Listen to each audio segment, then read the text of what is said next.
It's all about sharks now. So for back to school, let's just focus on sharks and only sharks. Of course, some people go to school to study sharks. That's how Jasmin Graham became a marine biologist, specializing in sharks. They're just really cool. They're so cool. But as a woman of color in a field that is mostly male and white, she has also had to deal with more than a few human sharks. We tend to think of science as being very objective, but science is done by people, and people have biases, people have prejudices. That's why Graham helped create a group to bring more women and people of color into the field, and it seems to be working.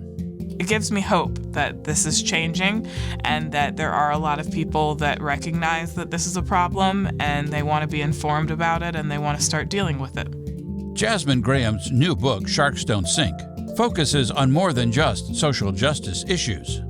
It also tells tales from her adventures in science, trying to save a species most people fear, even though it's people, who are killing the shark population at an alarming rate. I mean, sharks have been there for 450 million years.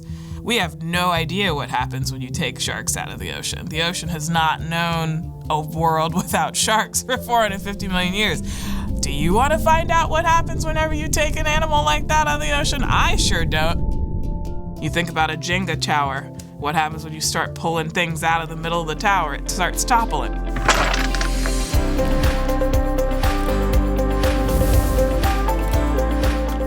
Jasmin Graham, welcome to St. Louis, where we keep all of our sharks in tanks. Thank you. I don't think they're river sharks, are there? Not up here. Okay, well, glad to know that.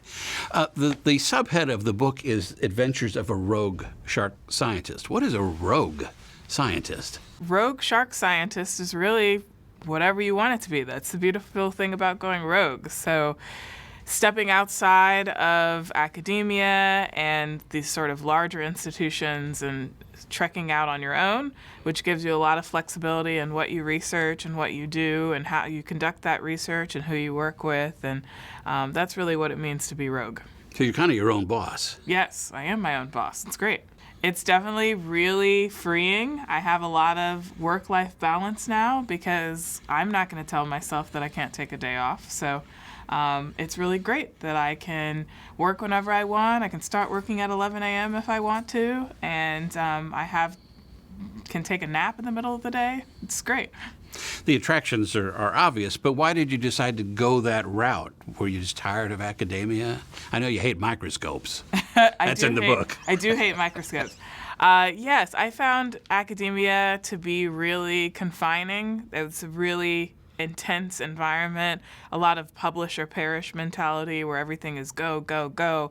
And if you're not maximum efficiency in your research, then you're not a good scientist.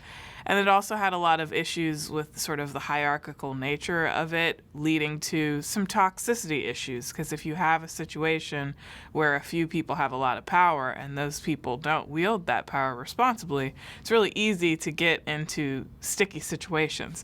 And so I found that just sort of eliminating that and going and working with people that I want to work with in an environment that's less stringent, where I can kind of have a little bit more creativity and get back to the root of science, which is really asking questions and trying to figure out all of the answers without all of the politics that are associated with being in larger institutions. And Dr. Minion, who we'll get to Yes. later. Ooh, Dr. Minion.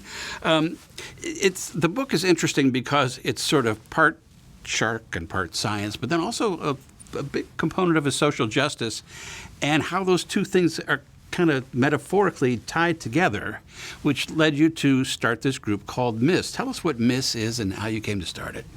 So Minorities in Shark Sciences, or as we affectionately call it, MISS, is an organization that I started with 3 other scientists that's really geared towards supporting people of color and folks from the global south that identify as gender minorities to get involved in marine science, particularly the study of sharks and rays. It's not traditionally a field that's very diverse, and we really want to change that. And so what are you doing to do that? We do a lot of things. So we start all the way with the youngins. So we serve what we call K to Gray. So With our youth, we are really focused on getting them connected with science in a hands-on and exciting way, and helping them to see that science is more than just tests and worksheets, that it's really following your curiosity and answering questions and investigating the world and getting dirty. And it's really great. So we do things like spring break camp, summer camp. We go to schools, we do field trips, we do science at the sea days on Saturdays. And then once we kind of have the interest, we also have experiences for early career folks. So college, young adults, also people that are interested in career changes. So we have people that have worked for 20 years doing something else, and they say, hey, I always wanted to be a marine scientist, and people told me I couldn't do that. And now I think I want to go out and do it. And so we have programs like internships, fellowships.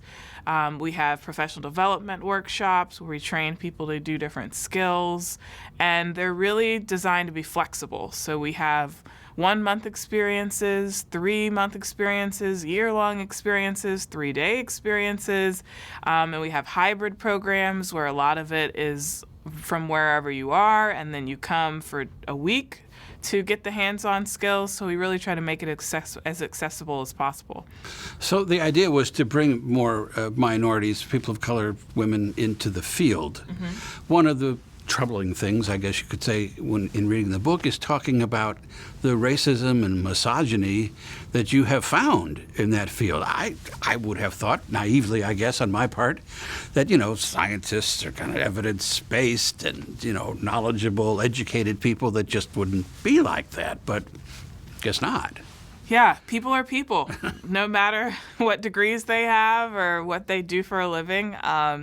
So we tend to think of science as being very objective, but science is done by people, and people have biases, and people have prejudices. And so that's something that we're also trying to combat by drawing attention to some of the issues.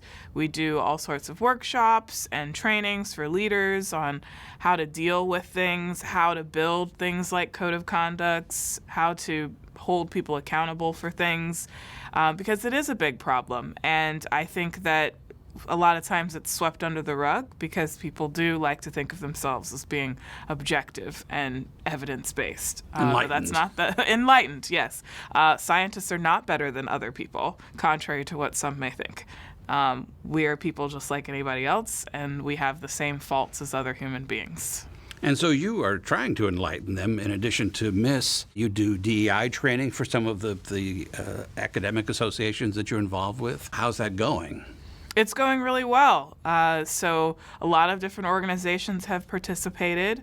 We have a National Science Foundation grant now to bring this into small to medium-sized scientific societies. So we're starting with the joint meeting of ichthyologists and herpetologists, which is a meeting of 3 small-ish scientific societies.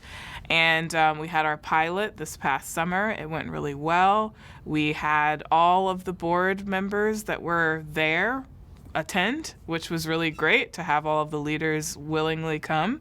And so I think that it gives me hope that this is changing and that there are a lot of people that recognize that this is a problem and they want to be informed about it and they want to start dealing with it. It wasn't easy, though. You met with some resistance along the way. Yes, there's definitely some resistance. The resistors have kind of taken themselves out of the equation, though, which is great. I love when they do that because they realized they were in the minority and that there was actually a lot of people that wanted to change.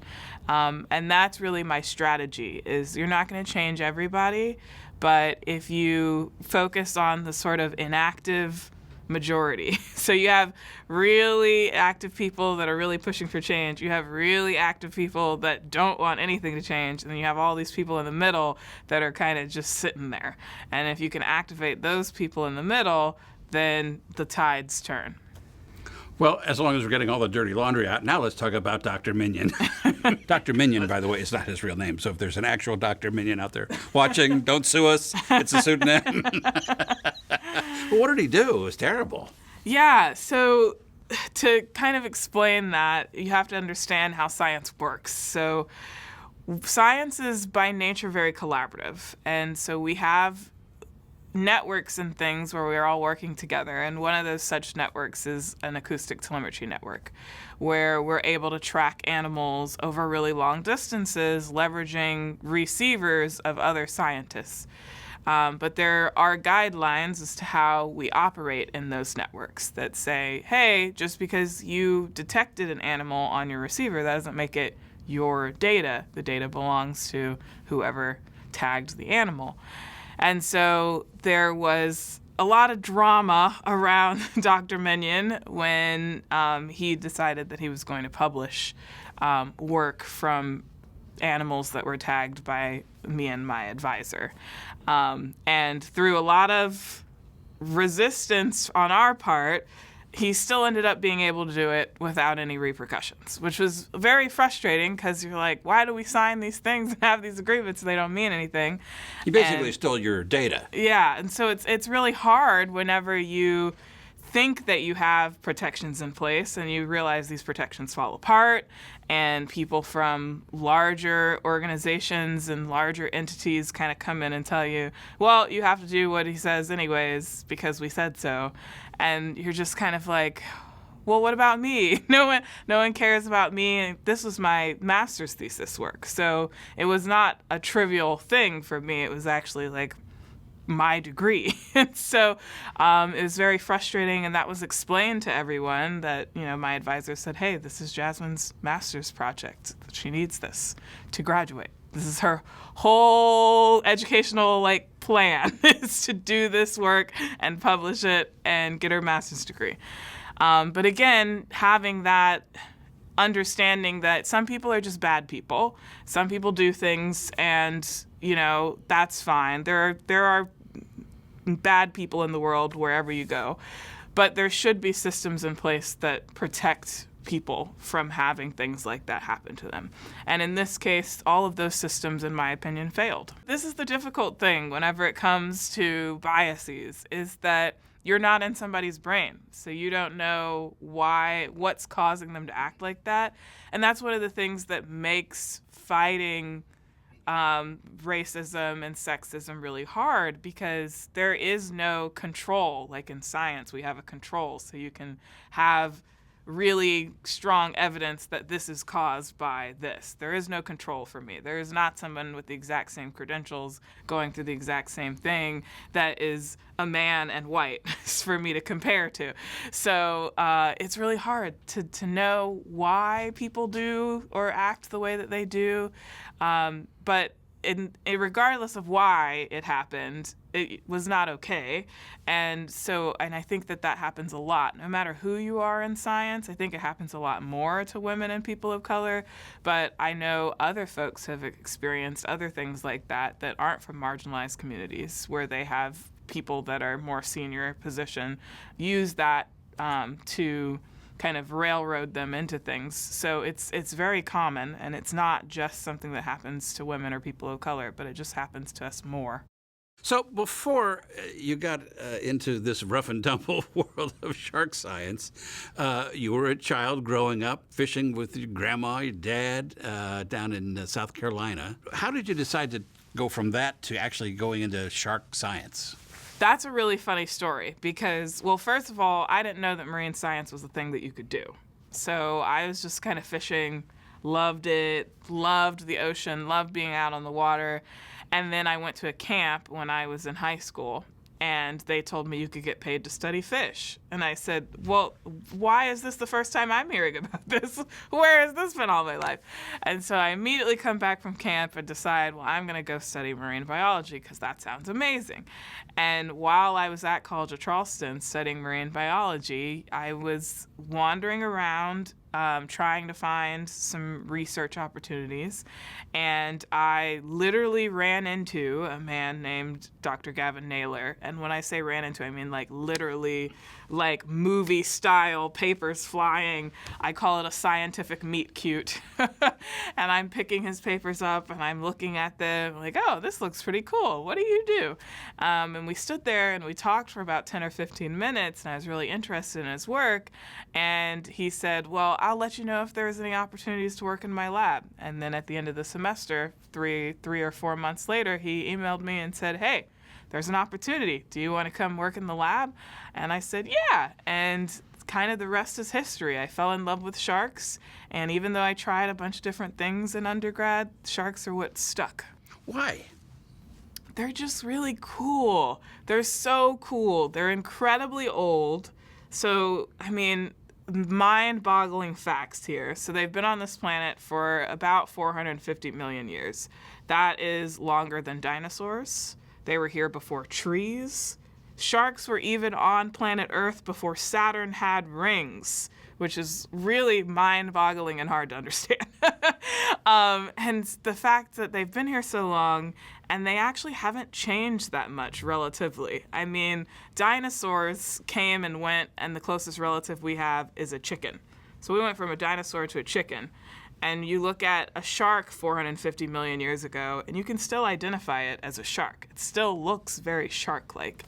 And so I think it's really cool that something could evolve that well, that it doesn't need to change very much for 400 million years. That's wild to me. They must be doing something right. And then I also have this soft spot for underdogs. So sharks are really hated and really treated like monsters and these mindless killing machines in media. And I've always felt that's not fair, because what happened to the sharks' PR people? I mean, killer whales and dolphins got like Flipper and Free Willy, and sharks got Jaws. That doesn't feel very fair. Like, they need to fire their PR people. So I just wanted to kind of take up the mantle and be the good PR people for sharks. Well, and in the book, you sort of strike this, I don't know if it's a kinship maybe with sharks or something, but a metaphor at least, for your own life, as your own experience as a woman of color, talking about underdogs and like that. Is that part of the interest, the attraction? Yeah, because, I mean, there's a lot of similarities, and I talk about this in the book, to how media creates this narrative around sharks that makes them seem very malignant, like they're evil, like they're out to get you. And the same thing happens with black people in media. There's a lot of the language, the adjectives that are used, the images that are used whenever things happen. I mean, there's really stark examples where you have someone that rapes someone and it's a white guy and it's his like graduation photo that's used, and you have someone that gets shot walking down the street, and it's like the most thugged out picture they could find of this young man. And that's, the same thing is happening with sharks. It's even if it's a little tiny shark that bites someone and they need like a Band-Aid, the news story is just like they use a picture of this giant white shark, and it's all these adjectives that make it really scary, and all these videos. Even in Miami, I live in Florida, and in Miami, pretty much every summer we have these videos that come out. It's like, giant monster shark stalks beachgoers in Miami. And I'm like, that's just a shark swimming. It's a shark swimming by people minding its own business. And so that same treatment that makes people get out of the water when they see sharks, it's the same emotional trigger that causes people to cross the street whenever they're passing a person of color. It's the same emotion that's being hammered in over and over and over again, that these animals are not to be trusted, or these people are not to be trusted. I got to stay away from them. Well, the other thing I gather about sharks is that most people who are bitten by sharks aren't hurt very badly. I mean, the losing the leg thing is pretty rare, isn't it? Yeah, it is. So most shark bites are, like I said, you need a Band-Aid or some stitches. The ones that get all the attention, of course, are you lose a whole limb or somebody dies. I like to kind of share with people as a comparison as to why sharks have every reason to be afraid of us. We have very little reason to be afraid of them. Sharks kill about 10 people a year in the world. And you think about how many billions of people are in the water every year. Like, that's a very small percentage. And then on the other side of that, the number of sharks that people kill a year is 100 million. So the difference there is huge. Like, there is way more threat coming from us to the sharks than the sharks to us. And I work with sharks all the time. I've never been bit, knock on wood. So I'm actively like in their space, and they will do everything they can to get away from me. Biting is a last resort. They would rather run. And so the idea that there's just these animals swimming around looking to bite people is just not a correct narrative. They're just like any other animals. Squirrels are running around. They're not out to get you. Birds aren't necessarily out to get you. They're just flying around. Animals don't target things that aren't their prey items. That's not what they do. That's not how they think. People target things that are not prey because we have our own sort of issues. And we sort of apply that to animals and say, like, well, obviously animals can make decisions about who they want to bite. But that's not true. That's not how animals work. Yeah, they're not trying to eat these people. They're just sort of curious, what's that? Oh, they're kind of like toddlers. They investigate things with their mouths. If you've ever seen a toddler, first thing they do is put something in their mouth. Sharks don't have hands, so they have to try things with their mouths. That's how they feel things. Well, and based on the numbers you were just citing, and you go into this in the book, of course, too, sharks are I don't know that you would say they're endangered, but they're certainly have more danger than they used to from us mostly, and I suppose maybe global warming too. Talk about that. Yeah, so we're losing shark species at an alarming rate. So there are some species of sharks that we've lost upwards of 70% of their population. We have more and more sharks being listed as endangered every year. We've lost some species we don't even know we lost because we lost them and they went like that in the blink of an eye. And so it's a real challenge to kind of balance this fear that people have with this animal with their need for protection, because it's really hard to convince people to protect something that they're afraid of or that they view as evil or out to get them. And so that's why it's so important that we help people see the importance that sharks play in this ecosystem. That if you take sharks out of the ocean, sharks have been there for 450 million years. We have no idea what happens when you take sharks out of the ocean. The ocean has not known a world without sharks for 450 million years. Do you want to find out what happens whenever you take an animal like that out of the ocean? I sure don't. And so trying to tell people, there's this one-dimensional view that you have of this animal isn't an accurate depiction. And when people think of sharks, they think of white sharks. They think of these large animals, and most sharks are actually like 4 feet or smaller. They're actually really small animals. Most sharks are not apex predators. They're in the middle of the food chain. You think about a Jenga tower. What happens when you start pulling things out of the middle of the tower? It starts toppling. So it's just really important that we see sharks in this full view and not this one-dimensional representation that we have right now. So aside from your work with Miss, your work as a shark scientist, what are you trying to do? Trying to find ways to save them, to enlighten the public, to track them? What do you do? Yeah, so a lot of my work is with the endangered shark and ray species, so the species that are under threat.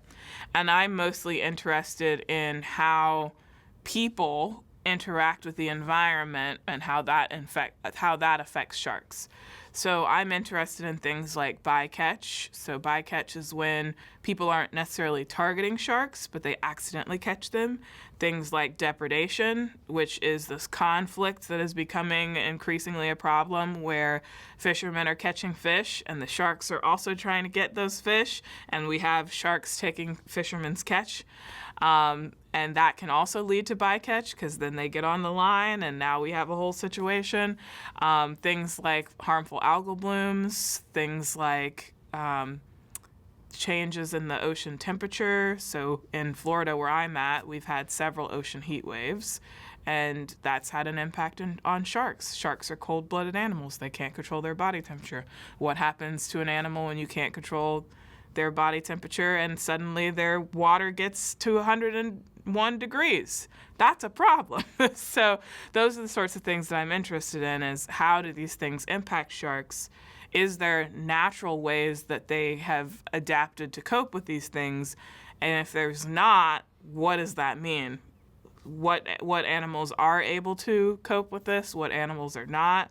Because we need to be prepared and have plans for how we're going to prioritize protection based on what's happening, because we don't even right now have an understanding of how we're impacting sharks. We just know they're dying, and we don't know rhyme or reason as to how that's happening. And so trying to figure out those little nuances of what are the threats and what threats can we address and what threats should we focus on and what priority. Well, clearly people are part of the threat, but what's interesting is that people are so fascinated by sharks. And is that a good thing or a bad thing for the sharks? Yeah, I would say a lot of that has to do with what people call the Jaws effect. So the Jaws effect kind of made two things happen. It made some people deathly afraid of sharks, and they refused to go in the ocean. There are still some people that won't go in the ocean because they saw Jaws. My dad talks about in Myrtle Beach the summer that Jaws came out, no one went in the ocean for months. He didn't see anyone in the ocean. And so that movie had a huge impact on the fear side, but it also had a huge impact on the fascination side. There's a whole generation of scientists who are shark scientists because of Jaws, because they watched Jaws and they said, I want to be Hooper. And so there's like this whole other spin-off of like, it's a very polarizing movie. It either made you super fascinated with sharks or it made you super afraid of them. And that legacy has kind of continued. We still have all of these shark movies. We still have, and I love a good shark movie. Deep Blue Sea is a great movie. And so there's this continued being in pop culture that has kind of come to the forefront. And I think that kind of polarization continues to exist. The more and more we talk about sharks, some people start to fear them, some people are fascinated by them. And that's why I think it's really important to leverage things like Shark Week and Shark Fest to drive people on the fascination side rather than the fear side, because we've already got their attention. It's just what direction are they going to go? And you have a favorite shark. I do, the bonnethead shark. They're super cute. They got little heads that look like hats. And they eat seagrass, which is something that, again, people think about sharks being one-dimensional. No one thinks about sharks being omnivorous. They eat plants and animals. It actually makes up 40 to 60% of their diet. So in some cases, they're eating more seagrass than they're eating meat. Wow. So why did you write the book, and why now? I wrote the book because I wanted to show people that stories are worth telling even when they're not finished. So when I first got approached to write this book, I was like, but I'm not very old. I haven't done a lot of things. I don't know that I have enough to say. And then I started thinking about it and realizing, well, that's my imposter syndrome talking, and I do have a lot to say. I just haven't seen people like me write books like this. It's always people that are at the end of their career and they're looking back on it, and it's all nice and neat and a little bow because they've done the full crescendo. And there's not a lot of the like gritty stories that are not finished, that are rough around the edges, where you don't actually know what direction it's going to go in. And that's what I've heard from a lot of people is they read this book and they go, I wonder what it's going to be like for you in 20 years, because it's not finished. It's open-ended. This is just a snapshot in time, and we don't have a lot of books like that.